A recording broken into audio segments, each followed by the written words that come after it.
往你的头上。哎呦，我这回头是怎么来个帽儿？你好。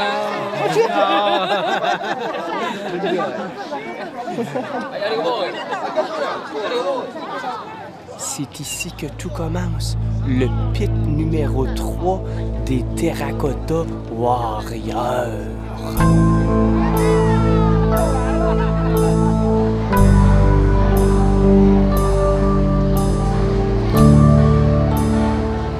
Le pit numéro 3, le fossé numéro 3, c'est le dernier et le plus petit des 3 fossés qu'on peut visiter ici dans les Terracotta Warriors. Et c'est pas trop gros, on en compte 68 ou 72 figures de terre cuite. Puis ce serait pas le quartier général, mais c'est ici qu'on retrouve les officiers les plus hauts gradés de l'armée du roi. Donc il n'y en a pas tant que ça, mais c'est un beau début, c'est spectaculaire et il n'y a pas tant de monde, donc une certaine vibe particulière.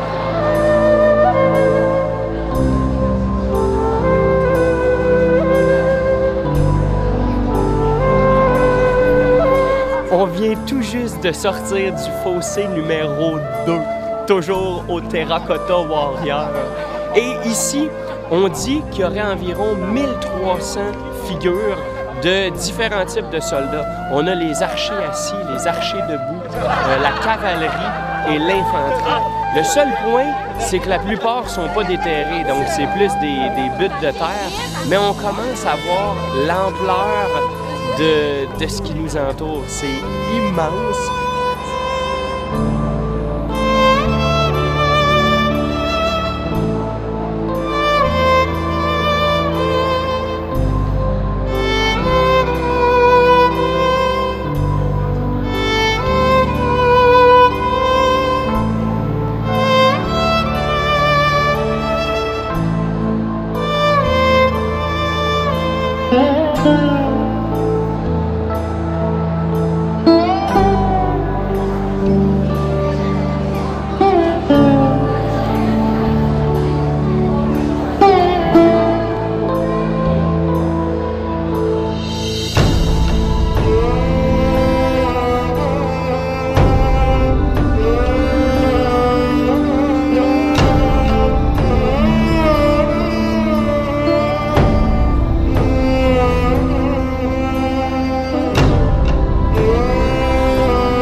Le dernier, non le moindre, le fossé numéro 1, qui serait la 8e merveille du monde.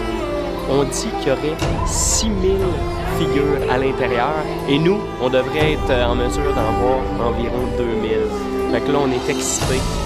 Vous êtes excités? Oui, j'ai vraiment. All right, ça, on s'en va dedans. Yes, sir.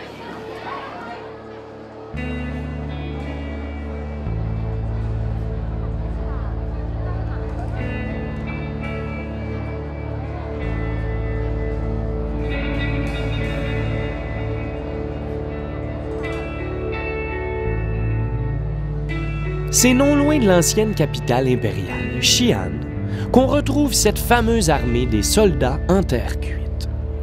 Considérée comme une des plus grandes trouvailles archéologiques de tous les temps, la visite de ce site est un incontournable. La découverte de cette merveille humaine, bien c'est en 1974 qu'un paysan creusant un puits dans les environs découvrit complètement par hasard l'une des fosses comprenant l'armée enterrée. C'est donc après plus de 2000 ans sans avoir vu la lumière du jour que certains gardes de ce tombeau impérial reprenaient vie et qu'ils allaient marquer l'imaginaire collectif.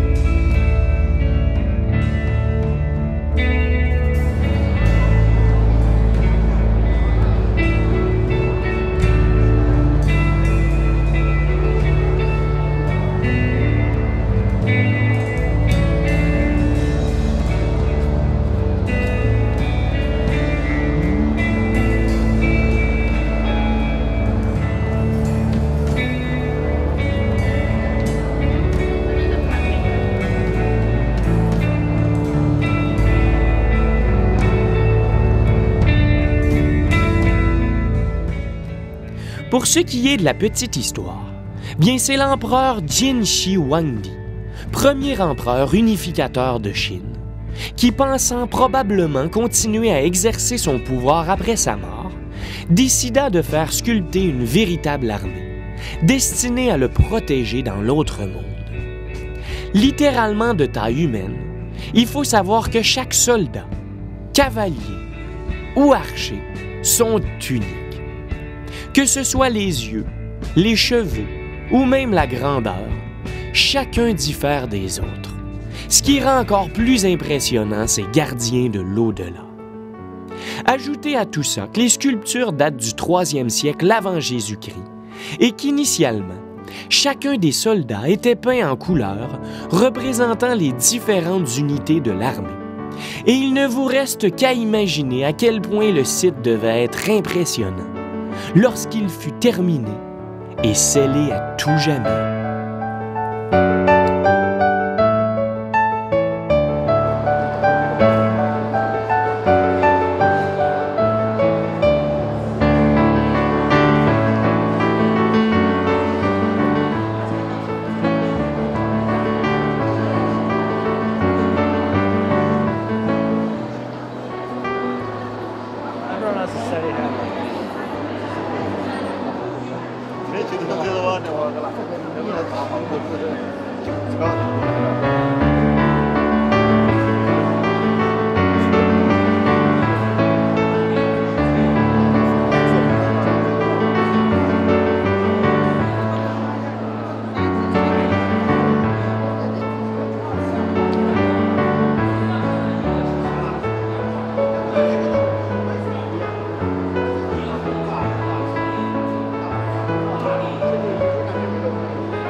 Il y a 6000 individus en terre cuite en dedans.